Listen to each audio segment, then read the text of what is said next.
Marami po ang nagalit, hindi sumang-ayon at yung iba talagang binash po ako sa akin pong isang uploaded na video sa YouTube at Facebook.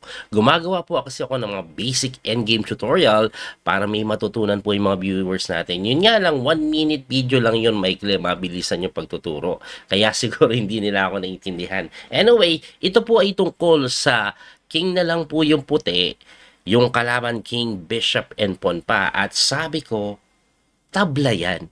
At eto po yung video, siguro panoorin nyo na lang para mas maintindihan nyo yung sinasabi ko. Eto po yun. Oh. Kung chess player ka, dapat alam mo yung endgame na to. Tingnan nyo yung posisyon, lamang na ng bishop pati pawn. Ito pong black, pero yan ay tabla lamang.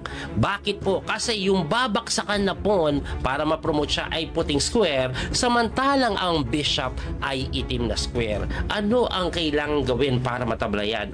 Ang gagawin mo lang, itatakbo mo yung king mo sa may h1 at g1, papunta ka lang dyan, pabalik-balik hanggat pwede kang pumunta. At kung titingnan mo, kahit ang gunong gawin ng black para makapromote, hindi niya magagawa dahil mauuwi sa stalemate pag lumapit ng king.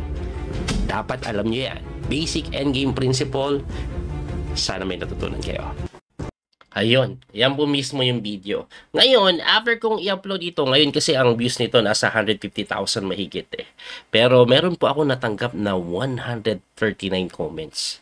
And ang nakakalungkot, sa comment po, ang daming umaway sa akin. At ito, very recent lang, pakita ko po yung mga comment ah. Ayan, very recent lang po. Ito, sabi niya, hindi yan tabla, tagal mo na nag-chess, di mo pa alam yan. Yung isa naman, kahit coach walang bishop at nasa gitna file po na bla bla bla, hindi tabla iyan. Basta mali daw.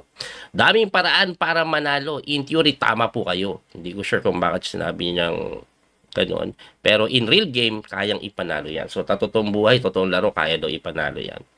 Ewan ko. Pero yung iba naman, sumang-ayon. Pero marami din po talaga. Ito po, kapag yung black hindi inilagay sa F2, talo ang white, di siya tabla. So, sumagot pa ako dyan eh. Pero humaba lang usapan, ang ending nagkahamunan lang. Madali lang talunin ang white kasi may bishop and black. Alisin mo sa posisyon, tsaka yung step pawn, ewan ko, parang sinasabi niya hindi, mali. Coach, mali na naman turo mo eh, kayang matihin. Pero sinabi niya, nice content. Eto naman, masyado ka focus sa bishop at pawn. Bugayin mo yung king. And pakaliwa, basic daw. So, itaboy lang daw. O, ayan. So, marami pong ganyan eh. Marami pong ganyan na comment. Malabo yung turo. Panalo pa rin yung black. Yung king lang ang gagawin para umalis sa gilid. So, maraming ganyan na comment. No? Dami niyan eh. Sobra. May nauto pa din ba ito? Kukuha na lang kayo ng technique sa paglaro, di pa sa GM. Oh, matindi. Di ba? Ganon. Ang dami nagbasyakan dito, no? Ang dami, no? Hindi tabla to ilayo ang bishop, talo ang white. Oh, basta marami, mali ka. So, galit na siya. Coach, panalo ko na yan, ganyan. 10 out of 10, madali lang. Oh. Pinipilit niya, panalo daw po yung black, 10 out of 10, madali lang. Kaso, masakit yung kamo. Ay, yung pala, walang iya, susuntokin. Malabo tumablayan, boss. Ganyan yung mga comment eh. Ito nga si Chessology nag-comment. Ang nakaka-entertain talaga sa comment section ay yung mga nagko-comment ng walang analysis pero iko-comment ay mali. Panalo black dyan. Ako maglalaro. Puro ganun pero walang analysis eh. Hindi naman sila mag-a-analyze. Paano naging tabla yan? Eh, kaya naman checkmate yan gamit bishop at king lang. O, di ba? May mga hindi talaga nila alam yun eh. Tatalunin ko ang white yan. Salbayo na. Panalo pa black dyan. O, maraming beginners ang hindi nakakalam. Di siya tabla, boss. Papakain ko lang ang bishop para maging queen ng pawn. Alam ko, sumagot pa ako dyan eh. Ang sagot ko dyan, tanong, kakainin ba? And then, eventually, nagalit na sa akin yan eh. Dinilit ko na lang yung conversation namin mahaba kasi medyo sinabayan ko yung ano niya eh. Ang kalokohan niya, sabi ko, sige sir, bigyan kita ng 1,000,000 pag tinalo mo yung white. Ang sinagot sa akin, bakit may 1,000,000 ka pa? Dinilit ko na yun.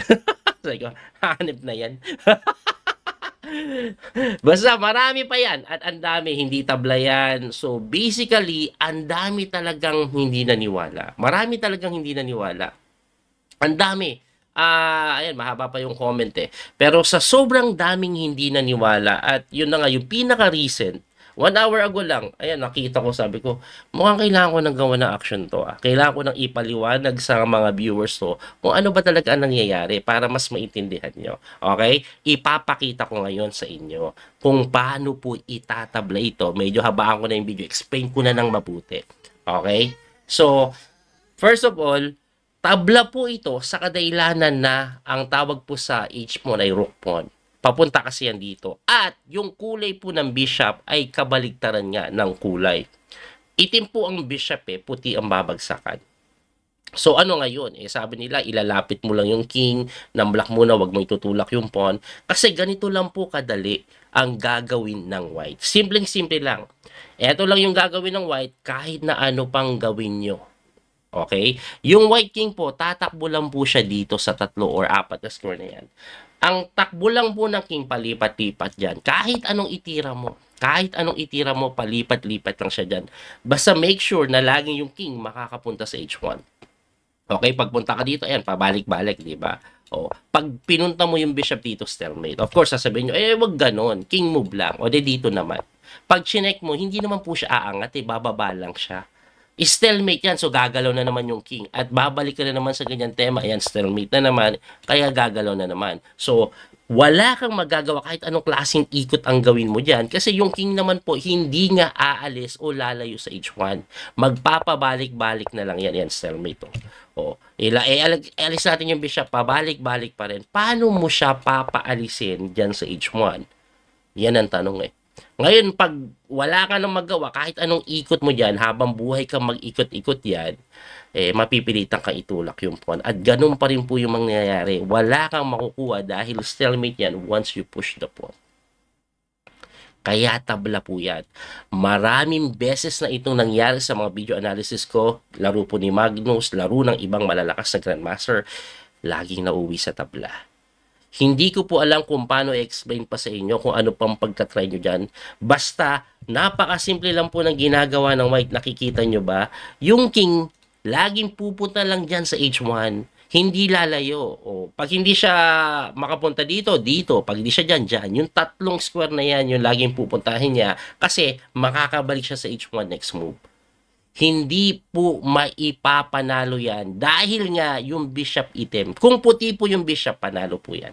Sa nagsabi naman na coach, ang king and bishop nakakamate, hindi din po nakakamate. Sana po maniwala na kayo kasi kahit po yung engine, ayan na po, tingnan nyo po yung engine Nakita nyo yung engine bar, nilagyan ko Dahil kahit lamang ng bishop and pawn, kung winning yan, ang evaluation yan, sobrang taas nangingitim na. Pero close to equal, sinasabihan lamang lang ng konti yung black dahil may pyesa siya. Kasi nga, pwede siyang manalo kung hindi alam gagawin ng white. Of course, kung alam ng gagawin ng white, automatic tatakbo lang siya dyan sa may H1, hindi nalalayo. Tabla po ang kakahintatan.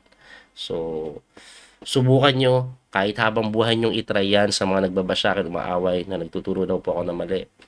Bahala na kayo. Basta, maniwala kayo sa hindi. Tama po ako dito. Anyway, sana mo nag-enjoy kayo. May natutunan. Muli ito po yung Coach Pinamaster Daniel Causo. Maraming salamat sa support. Hanggang sa sunod na pagkikita. God bless po. Bye-bye. That little mouse, 'cause I'm an albatross.